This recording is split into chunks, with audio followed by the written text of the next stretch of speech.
Hello everyone, I am Suresh Wali and you are watching get maths. आज के video lecture में हम मॉडुलस फंक्शन का ग्राफ बनाना सीखेंगे। और आज जो मेथड हम लोग यूज़ करने वाले हैं ये सबसे सिंपलेस्ट वे है for making the graph of a modulus function. चलिए शुरू करते हैं। Suppose we have a function like this, say fx is equal to mod of x minus 1 plus x minus 4। अच्छा दोस्तों, मुझे ये बताओ कि सबसे पहले कि ग्राफ प्लॉट करने के लिए आपको क्या क्या चाहिए होता है। जैसा कि अर्लियर क्लासेज में आप लोगों ने पढ़ा है, ग्राफ प्लॉट करने के लिए आपको सिंपली पॉइंट्स चाहिए होती है, यानी कार्टेशियन कोऑर्डिनेट की ज़रूरत पड़ती है दोस्तों। मीन्स एक्स और वाई की ज़रूरत होती है। एक्स और वाई जैसे ही आपको मिलेंगे उनको आप कार्टेशियन प्लेन के ऊपर ट्रेस कर दीजिए और मिला दीजिए, दैट्स इट।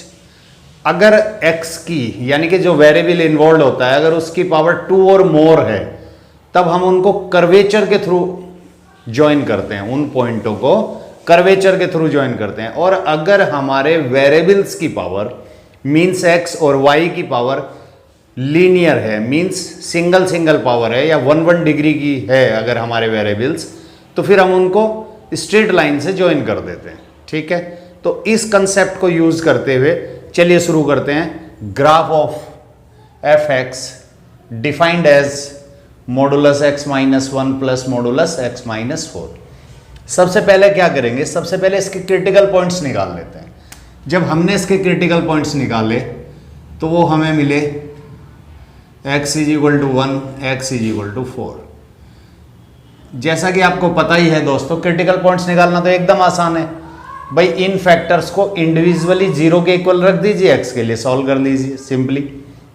इसके बाद जब आपने x इज इक्वल टू 1 यहां पर डाला तो fx की वैल्यू आपको मिलेगी। fx कौन होता है? y होता है fx। क्योंकि आपको पता है कि भाई y is equal to fx भी लिखा जाता है। दुनिया के किसी भी फंक्शन को ऐसे डिफाइन किया जाता है, y is equal to fx। ठीक है ना, तो x की इन वैल्यूज के ऊपर corresponding value fx means y की वैल्यू हम निकालने जा रहे हैं। और जब ये वैल्यू आप यहां सब्स्टिट्यूट करोगे तो ये फैक्टर तो 0 हो जाएगा। यहां से आपको क्या मिलेगा? 3 मिलेगा। तो y इज इक्वल टू 3। अब आप सोच रहे होंगे यार 3 कैसे मिला? भाई x की वैल्यू को 1 डाला गया तो ये तो 0 हो गया। तो 0 का मोड कितना होता है? 0 होता है। और जब x की वैल्यू को यहां 1 डाला गया तो मोड के अंदर आपने कैसी इनपुट लगा दी, डायरेक्ट और इनडायरेक्ट में, -3। तो मोड उसको क्या करेगा? पॉजिटिव बना के बाहर भेज देगा। तो y की वैल्यू आपके सामने। अब जब x इज इक्वल टू आप 4 सब्स्टिट्यूट करोगे तो यहां से क्या मिलने वाला है आपको? यहां पे देखो, इस मोड की आउटपुट 3 हो जाएगी और ये तो 0 हो जाएगा। तो यानी कि जो आपको पॉइंट्स मिले जिनको आप ट्रेस करोगे यहाँ पे, वो पॉइंट्स आपको क्या क्या मिल गए ये देख लेते हैं। यहां से आपको मिला 1 और 3, और यहां से दोस्तों आपको मिला 4 और 3। अब सबसे पहला काम यह है कि इनको आप प्लॉट कर दीजिए, मार्क कर दीजिए कार्टेशियन प्लेन के अंदर अपने ग्राफ पेपर के ऊपर। This is the x axis, this is the y axis, this is the origin. Okay, अब देखो 1 कहीं यहां रहा होगा और 4 कहीं यहां रहा होगा। तो इस पॉइंट के कोऑर्डिनेट की अगर मैं बात करूं तो 1 और 0 जैसा कि आपको पता है एक्स एक्सिस के ऊपर लाई करता है, और इसकी अगर हम बात करें तो 4 और 0 हो जाएगा। तो 1 के करस्पॉन्डिंग कितनी वैल्यू है y की? 3। तो 3 कहीं सपोज यहां रहा होगा, ठीक है ना, और 4 के करस्पॉन्डिंग भी 3 है, वो भी कहीं यहां रहा होगा। अब आपको ये 2 पॉइंट मिले दोस्तों। सबसे पहला काम ये है कि आप इनको ज्वाइन कर दीजिए, और जब इनको ज्वाइन करोगे तो आप एक स्ट्रेट लाइन से ज्वाइन करोगे। ठीक है, say this is the point A, this is the point B. अब देखने वाली बात यह है कि ग्राफ ए से बी तक तो ऐसे गया, स्ट्रेट गया, parallel to the x axis हुआ, चूंकि ये हाइट भी 3 है और ये हाइट भी 3 है। इसके बाद क्या ये ग्राफ हमारा सीधा निकल जाएगा? पहला क्वेश्चन। या ये कुछ ऊपर की तरफ मूव करेगा? दूसरा क्वेश्चन। और क्या ये डाउनवर्ड आएगा? तीसरा क्वेश्चन। सेम कहानी तो यहां पे भी होने वाली है। क्या ये ग्राफ इस पॉइंट के लेफ्ट में सीधा निकलेगा? पहला क्वेश्चन। ऊपर की तरफ मुड़ जाएगा? दूसरा क्वेश्चन। डाउनवर्ड आएगा? तीसरा क्वेश्चन। बस यही हमें सोचना है। तो इसका आसान तरीका क्या है दोस्तों? आसान तरीका ये है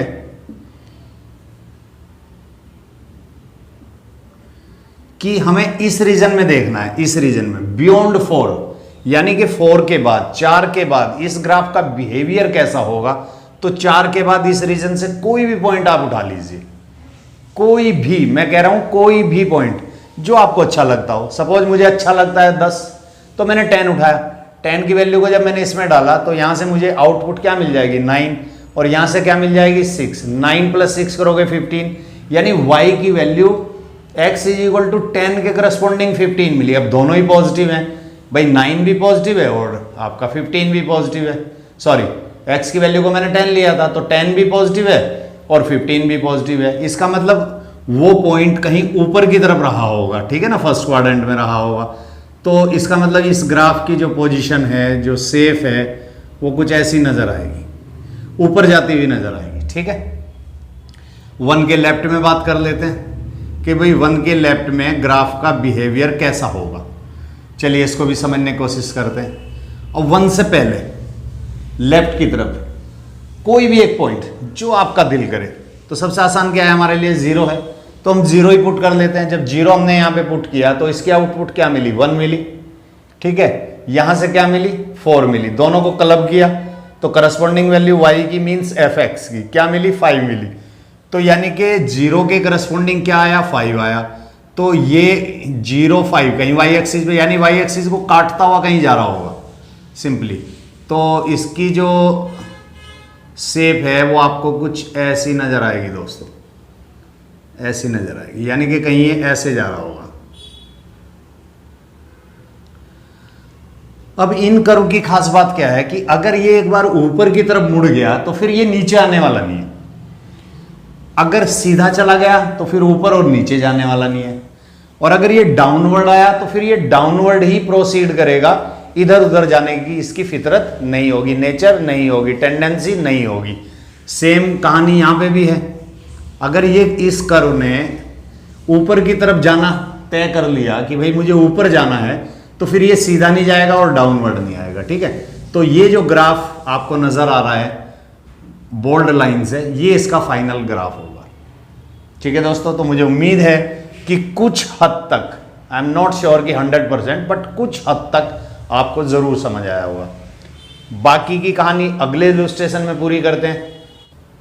ओके फ्रेंड्स, अब मैं इसको थोड़ा सा लिटिल बिट चेंज प्रोड्यूस करता हूं इसके अंदर।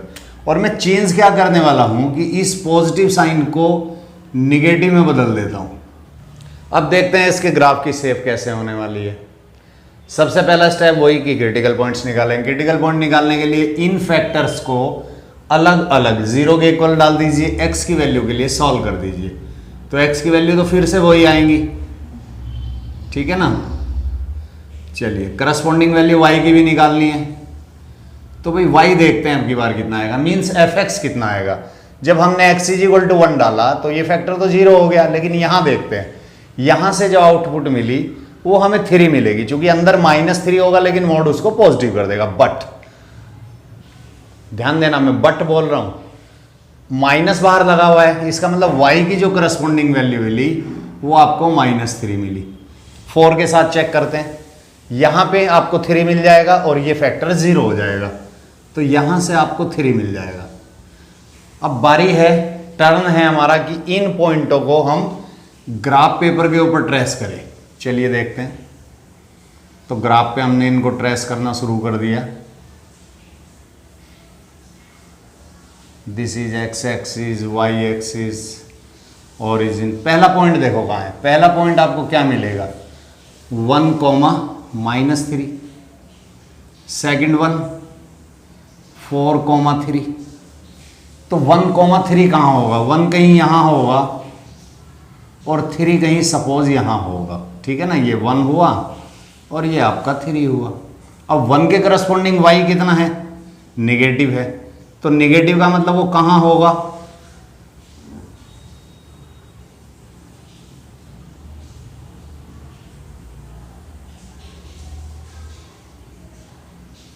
कहीं डाउनवर्ड होगा। डाउनवर्ड का मतलब -3 कहीं आ रहा होगा, यानी कि वो पॉइंट कहीं यहां होगा सपोज, ये वो पॉइंट है जिसके कोऑर्डिनेट हम कह रहे हैं 1 और -3। ये पॉइंट दोस्तों कहीं 4 रहा होगा।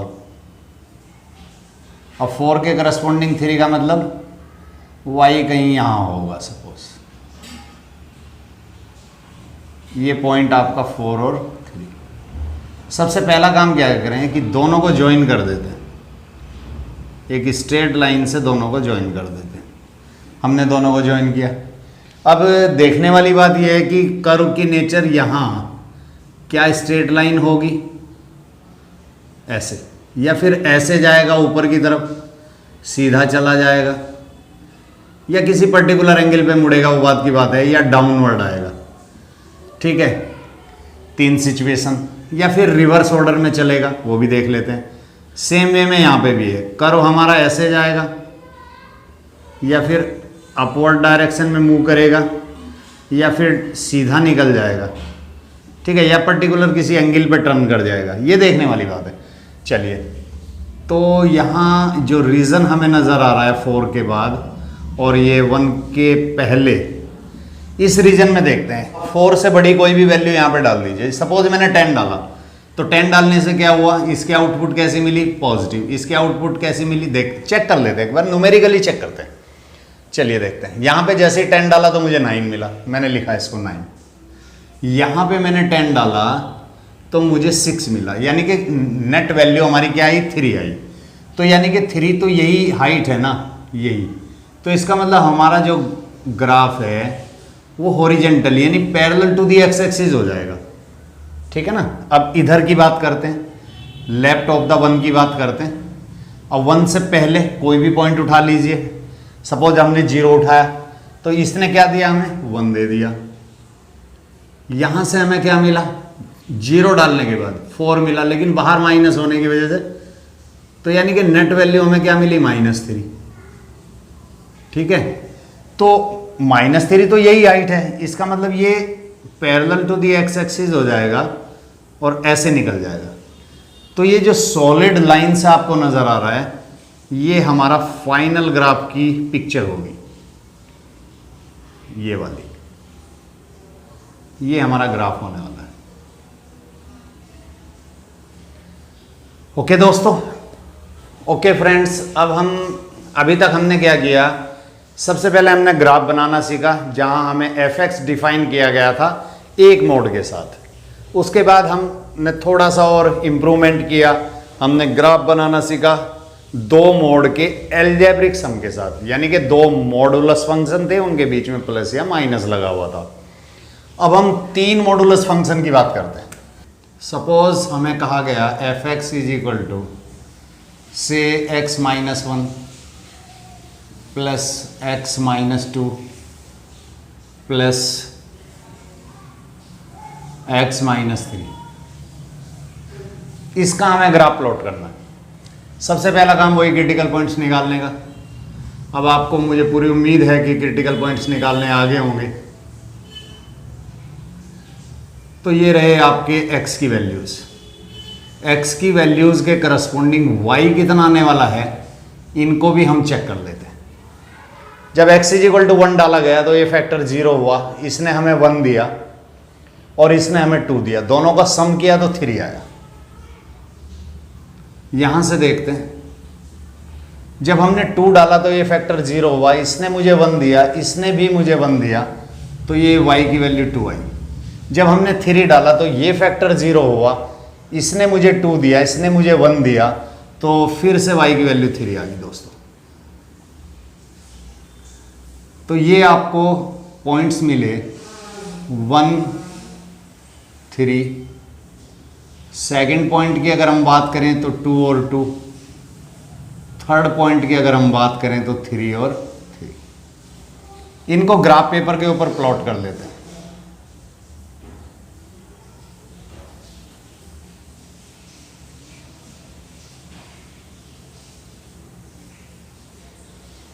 सबसे पहले है आपका 1 कहीं यहां रहा होगा,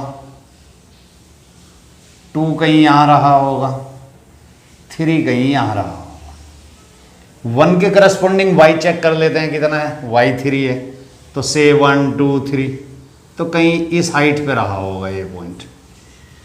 ठीक है। फिर 2,2, तो थोड़ा सा इस हाइट से थोड़ा सा डाउन आया होगा, तो हम यहाँ कहीं मान लेते हैं ये कोई पॉइंट बी है।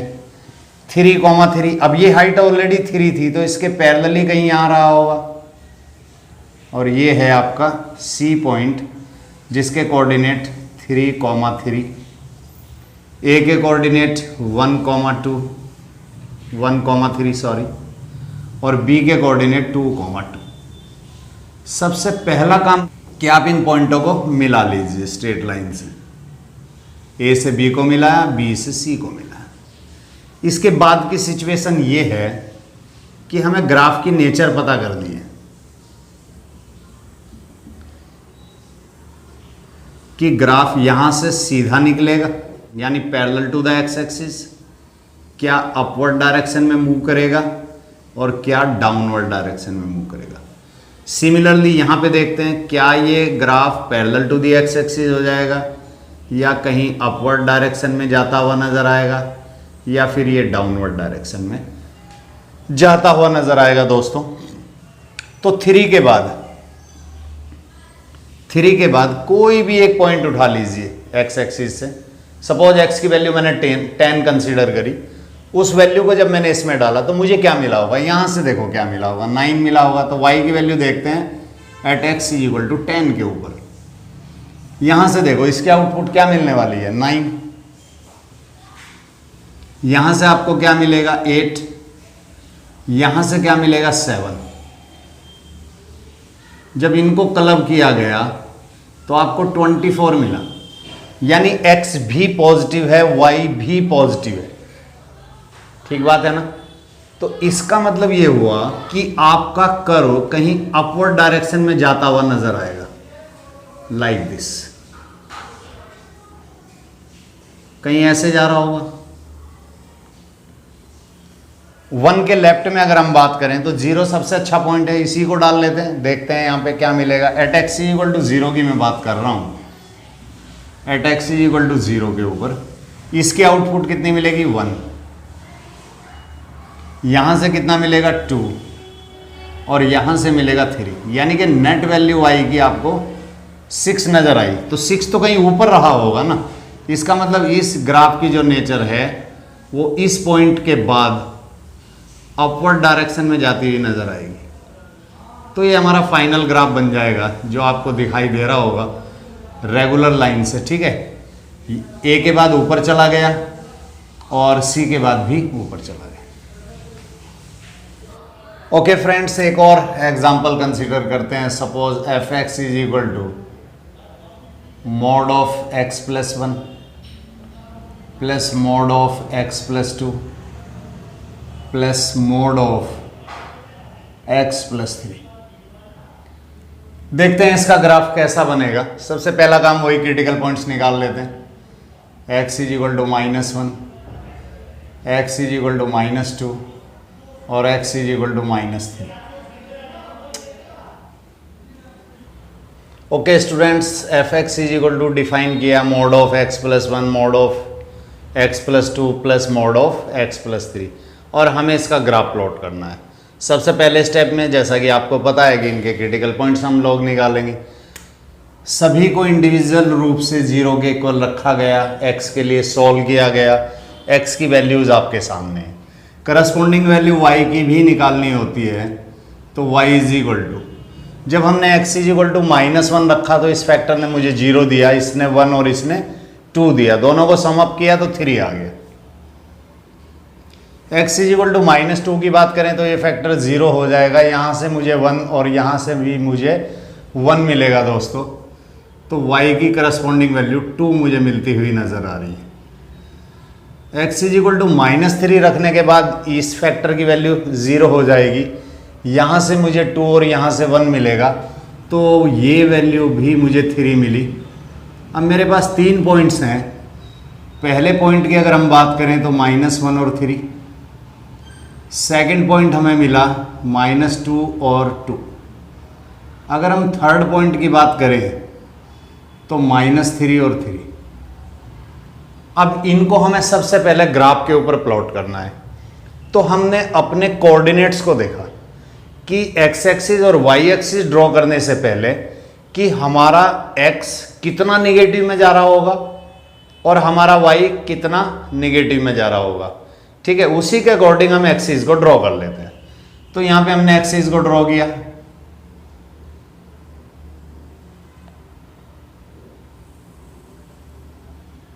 सपोज ये एक्स एक्सिस, ये वाई एक्सिस और दिस इज द ओरिजिन। पहले पॉइंट को ट्रेस किया गया, -1 कहीं यहां होगा, -2 कहीं यहां होगा और -3 सपोज कहीं यहां रहा होगा। -1 के करस्पॉन्डिंग 3 तो अबाउट द एक्स एक्सिस ही कहीं मिलेगा। तो सपोज ये वैल्यू कहीं 3 रही होगी। इस पॉइंट को ये कहा गया और इसके कोऑर्डिनेट -1,3। फिर -2 के करस्पॉन्डिंग 2 यानी इस हाइट से कुछ कम रहा होगा, तो कहीं यहाँ रहा होगा बी पॉइंट आपका, जो -2 और 2 को रिप्रेजेंट कर रहा है। -3 के करस्पॉन्डिंग 3 तो इसी के पैरेलल हुआ होगा, सेम हाइट पे आपको ये पॉइंट मिलेगा, कहीं यहाँ रहा होगा। ये पॉइंट आपका C -3 और 3। सबसे पहला काम क्या है कि भाई ए बी और सी को आप स्ट्रेट लाइन से ज्वाइन कर दीजिए। इसके बाद इस रीजन के बाद ग्राफ की नेचर को चेक करेंगे और इस रीजन से पहले भी ग्राफ की नेचर को चेक करेंगे कि क्या ये ग्राफ हमारा स्ट्रेट हो जाएगा। पहली बात, क्या ये अपवर्ड जाता हुआ नजर आएगा, दूसरी बात, और क्या ये दोस्तों डाउनवर्ड आएगा, ये तीसरा क्वेश्चन हमारा यहाँ पे रेज होता है। सिमिलरली यहाँ पे भी क्या ये parallel to the x axis हो जाएगा, क्या ये अपवर्ड डायरेक्शन में जाता हुआ नजर आएगा और क्या ये डाउनवर्ड आता हुआ नजर आएगा। एक एक करके चेक करते हैं।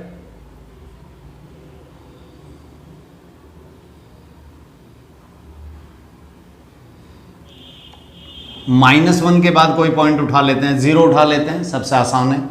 जब 0 को यहां डाला गया तो 1 मिला, यहां से 2 मिला और यहां से 3 मिला। इनकी आउटपुट को हमने चेक किया, जब इनको सम अप किया गया तो एट x = 0 के ऊपर आपको y कितना मिला, ये आप चेक कर लीजिए। तो y की वैल्यू आपको 6 मिल जाएगी। यानी जो पॉइंट आपको यहां से मिलता हुआ नजर आ रहा है 0 और 6। ठीक है, तो इसका मतलब ये हुआ कि 0 6 कहीं y एक्सिस पे रहा होगा। इसका मतलब ये ग्राफ आपका y एक्सिस को काटता हुआ कहीं जा रहा होगा, इस ऐसे कुछ जा रहा होगा। ठीक है, इसके बाद -3 के इधर ओपन करके देखते हैं। जैसे सपोज करो -4 ले लेते हैं, तो -4 यहां से क्या आउटपुट देगा, मैं एक बार चेक कर लेता हूं इसको। एट x = -4 की अगर हम बात करें तो भाई y कितना आएगा, इसको चेक करना जरूरी है कि ग्राफ किस डायरेक्शन में जाता हुआ नजर आएगा, इधर अपवर्ड डायरेक्शन में parallel to the x axis और डाउनवर्ड डायरेक्शन में। इसका फैसला y करने वाला है। हमने x की वैल्यू को जब -4 डाला तो इसकी आउटपुट हमें कितनी मिली, यहाँ से हमें दोस्तों 3 मिलेगा, यहाँ से 2 मिलेगा और यहाँ से 1 मिलेगा, तो फिर से 6 मिला। तो यानी कि जो पॉइंट हमारा -3 के लेफ्ट में है, ठीक है, उसकी हाइट हमें कितनी मिल रही है, 6 मिल रही है। तो 6 कहीं यहाँ रहा होगा, ये कहीं -4 होगा इसकी हाइट, मतलब ये इसके पैरेलल कहीं आ रहा होगा। इसी हाइट पे आपको वो पॉइंट भी मिल जाएगा, तो कहीं यहाँ से जाता हुआ नजर आएगा, ऐसे ऐसे कुछ जाता हुआ नजर। ठीक है, तो इस ग्राफ की शेप हमें ऐसी मिलेगी। तो मुझे पूरी उम्मीद है दोस्तों कि इस एग्जाम्पल के द्वारा, इस एग्जाम्पल के थ्रू काफ़ी हद तक आपको मॉडुलस फंक्शन के ग्राफ प्लॉट करने आगे होंगे। एक और एग्जाम्पल कंसीडर करते हैं दोस्तों। सपोज हमसे कहा गया कि भाई f(x) = mod of x - 1 minus mod of x - 2 और plus mod of x - 3। Suppose कुछ हमें ऐसा कहा गया और इसका हमें ग्राफ प्लॉट करना है। तो सबसे पहले स्टेप के अंदर हम क्रिटिकल पॉइंट्स को फाइंड करेंगे जो हमें यहां से मिलते हुए नजर आ रहे, x = 1, x = 2, x = 3। Okay friends, critical point निकालने के बाद अब हम y को इवेलुएट करते हैं कि x इज इक्वल टू 1 के ऊपर y कितना होगा, x इज इक्वल टू 2 के ऊपर कितना होगा और x इज इक्वल टू 3 के ऊपर कितना होगा। तो एक एक करके चेक करते हैं। चलिए यहाँ पे चेक कर लेते हैं। एट x इक्वल टू 1 के ऊपर y कितना आएगा। y मीन्स fx,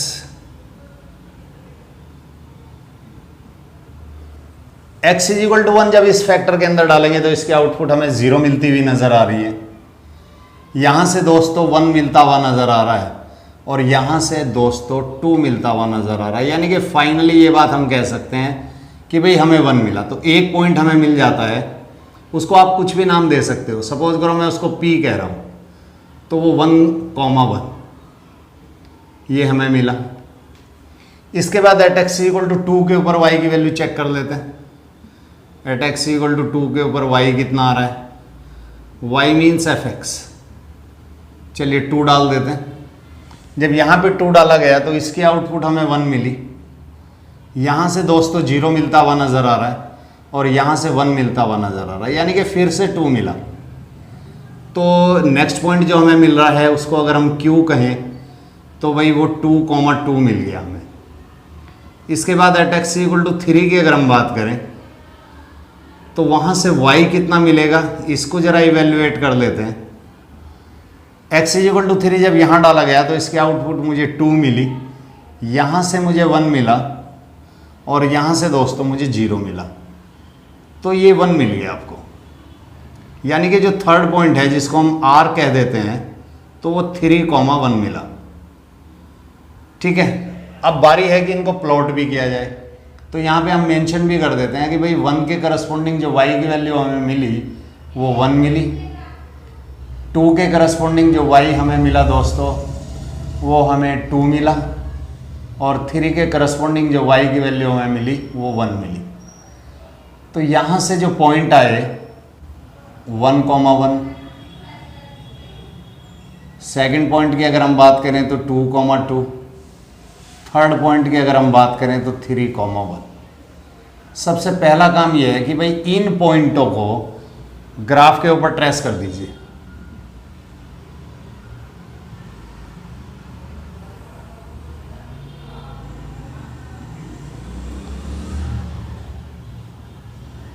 अब देखो 1, पहले इन पॉइंटों को मार्क कर लेते हैं। यहां कहीं 1, यहां कहीं 2, यहां कहीं 3 रहा होगा। ये 1, ये 2, ये 3। अब देखो 1 के करस्पॉन्डिंग y कितना आया, 1 आया। तो 1 हाइट पे जाएगा ये पॉइंट, तो कहीं यहाँ रहा होगा। इस पॉइंट को A बोल देते हैं। कोऑर्डिनेट लिखना चाहो लिख लो।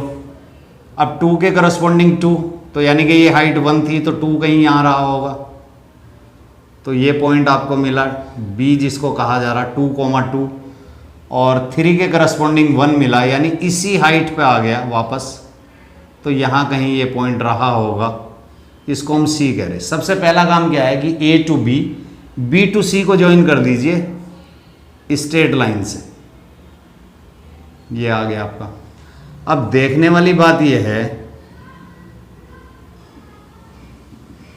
कि 3 के बाद वाले रीजन में हमारा कर्व क्या स्ट्रेट निकल जाएगा, क्या अपवर्ड डायरेक्शन में जाता हुआ नजर आएगा या फिर डाउनवर्ड, चेक करना पड़ेगा। सिमिलरली यहाँ पे भी क्या ये parallel to the x axis हो जाएगा या कहीं अपवर्ड डायरेक्शन में जाता हुआ नजर आएगा या फिर डाउनवर्ड डायरेक्शन। तो 3 के बाद वाला यानी इस रीजन में ये एफ एक्स कैसे ओपन होगा, तो कोई भी एक पॉइंट उठा लीजिए। मैंने 10 उठा लिया सपोज, उसको जब यहां डाला गया तो वहां से क्या आउटपुट मिली चेक कर लेते हैं। एट एक्स इक्वल टू 10 के ऊपर चेक करते हैं। आप कोई छोटी वैल्यू भी ले सकते हो। तो एफ एक्स यानी कि y is equal to f x, जिसको लिखा जाता है हमेशा, मैं बोलता रहता हूं। तो इसकी आउटपुट कितनी मिली दोस्तों, यहां से मुझे 9 मिला, इसके बाद यहां से मुझे 8 मिलेगा और यहां से मुझे 7 मिलेगा। तो फाइनली ये बात मैं कह सकता हूं कि भाई मुझे 8 मिला, तो मुझे एक पॉइंट यहां से मिला 10,8। ठीक है, अब 10 कहीं 3 के बाद ही होगा और 8 कहीं अपवर्ड डायरेक्शन में होगा। इसका मतलब ये ग्राफ कुछ ऐसा जाता हुआ नजर आ रहा होगा। ठीक है, ऐसे ओपन होगा। 1 से पहले की अगर हम बात करें तो सबसे आसान क्या है भाई, 0 डाल दी जाए। तो at x is equal to 0 पे इसको चेक करते हैं। At x is equal to 0 के ऊपर कि भाई y कितना होगा, जिसको हम एफ एक्स भी कहते हैं। जब इस वैल्यू को यहाँ सब्स्टिट्यूट करोगे तो आपको इसकी आउटपुट 1 मिलेगी, यहाँ से जो आउटपुट मिलेगी वो 2 मिलेगी, और यहाँ से जो आउटपुट मिलेगी वो 3 मिलेगी। तो यानी कि y की वैल्यू 2 यानी पॉजिटिव मिली। तो 2 हाइट पे यहाँ से जाता हुआ नज़र आएगा, कुछ ऐसा। मतलब ये हाइट हमारी कितनी थी, 2 थी, तो यहाँ कहीं ऐसा कुछ रहा होगा। तो y एक्सिस को 0,2 पे काटता हुआ जा रहा होगा। तो इसकी शेप कुछ ऐसी आपको नज़र आएगी। तो फाइनली अगर हम देखें तो ये इंग्लिश अल्फ़ाबेट का एक W जैसा नज़र आ रहा है हमें। तो ऐसी इसकी शेप हमें दोस्तों मिलेगी। ओके फ्रेंड्स, इस वीडियो लेक्चर का आखिरी ग्राफ प्लॉट करते हैं और थोड़ा सा क्वेश्चन के अंदर थोड़ा चेंज करते हैं, थोड़ा सा एडवांस लेवल पे चलने की कोशिश करते हैं। देखते हैं, suppose f x is equal to 3 times mod of x minus 4 plus 5 times mod of x minus, चलिए 7 कर लेते हैं। कुछ भी लिख लीजिए, कोई भी लीनियर फैक्टर प्रोड्यूस कर लीजिए। सबसे पहला काम क्या है कि भाई क्रिटिकल पॉइंट्स निकाले जाए। क्रिटिकल पॉइंट्स हमें मिलेंगे क्या, ये सोचने वाली बात है। तो क्रिटिकल पॉइंट्स हमें मिलते हुए नजर आ रहे हैं 4 और 7। इन वैल्यूज के ऊपर y को चेक करते हैं कि fx की वैल्यू हमें क्या मिलेगी। क्योंकि y इज इक्वल टू तो fx होता है, मैं तो हमेशा बोलता हूँ, आपके भी दिमाग में सेट हो जाना चाहिए। तो y की वैल्यू चेक करते हैं, मीन्स fx चेक करते हैं कि भाई fx आखिर x इज इक्वल टू 4 पे कितना आएगा, x इज इक्वल टू 7 पे कितना आएगा। जब x इज इक्वल टू 4 डाला गया तो इस फैक्टर ने हमें 0 दिया, और यहाँ से देखते हैं दोस्तों हमें क्या मिलेगा। जब हमने 4 डाला तो मोड के अंदर क्या नजर आया, -3, और मोड तो हर वैल्यू को चूंकि पॉजिटिव कर देता है, तो इसका मतलब इसकी जो आउटपुट है, मैं आउटपुट की बात कर रहा हूँ, वहां से मुझे क्या मिल जाएगा, 3 मिल जाएगा। मल्टीप्लाई करूंगा तो 15 मिल जाएगा। अगर x इज इक्वल टू 7 डाला गया तो इस फैक्टर के आउटपुट 0, और यहां से मुझे 3 और मल्टीप्लाई करूंगा 3 में तो 9 मिलेगा। यानी फाइनली मैं ये बात कह सकता हूं कि एक पॉइंट मुझे मिला 4 और 15, और दोस्तों दूसरा पॉइंट हमें मिला 7 और 9। अगले स्टेप में क्या करेंगे, इन पॉइंटों को ग्राफ पेपर के ऊपर ट्रेस कर लेते हैं।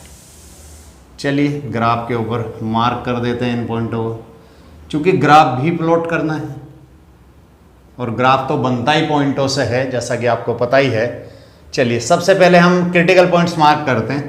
ये सपोज कहीं 4 होगा और यहां कहीं 7 होगा, ठीक है। ओके, 4 के करस्पॉन्डिंग जो y की वैल्यू है 15 है, 15 चूंकि पॉजिटिव है तो दोस्तों कहीं अपवर्ड डायरेक्शन में रहा होगा।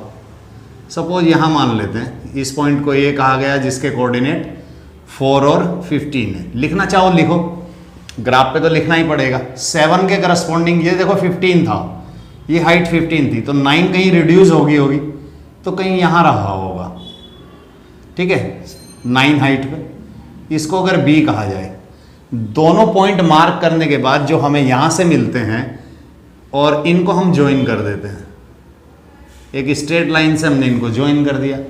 अब देखने वाली बात यह है कि इसके 7 के बाद वाले रीजन में और 4 से पहले वाले रीजन में ये ग्राफ कैसे ओपन होगा। तो इसके बाद कोई भी पॉइंट उठा लीजिए, सपोज 10 उठा लेते हैं, तो यहाँ पे चेक करते हैं कि y की वैल्यू कैसी आएगी। तो बात यहाँ पे भी वही है कि क्या हमारा ग्राफ स्ट्रेट निकलेगा या फिर अपवर्ड डायरेक्शन में जाता हुआ नजर आएगा या फिर डाउनवर्ड डायरेक्शन में जाता हुआ नजर आएगा। सेम वे में क्या वो parallel to the x axis हो जाएगा, क्या वो अपवर्ड डायरेक्शन में जाएगा, क्या वो डाउनवर्ड डायरेक्शन में जाएगा, इसका फैसला करना बाकी है। x इज इक्वल टू 10 जब हमने लिया तो at x is equal to 10 के ऊपर देखते हैं y कितना आता है। y मीन्स fx होता है दोस्तों।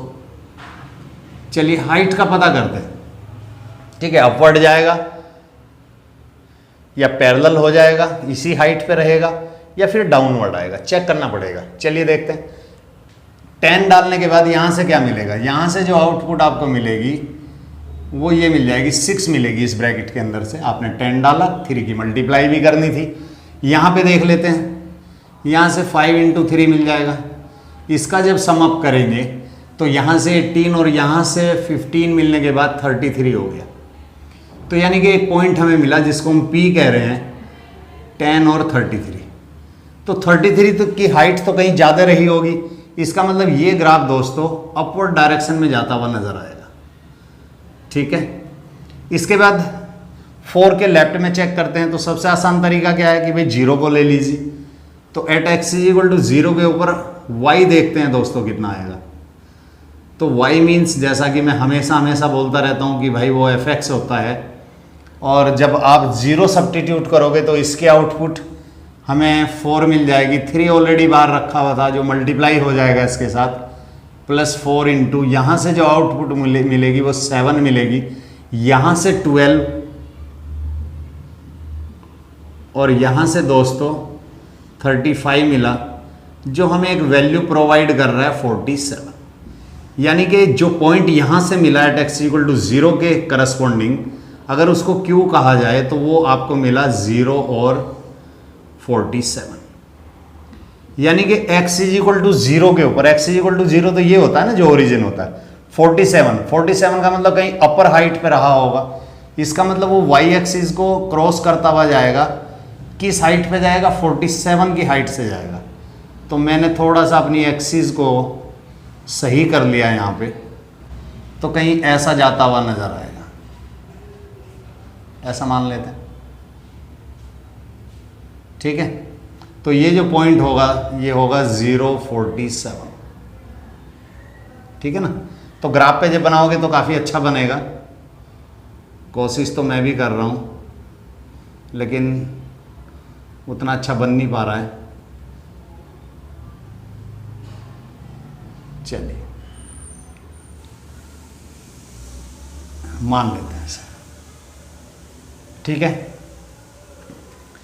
तो फ्रेंड्स ये था मॉडुलस फंक्शन का ग्राफ हम कैसे प्लॉट करेंगे जबकि हमें fx डिफाइंड हो।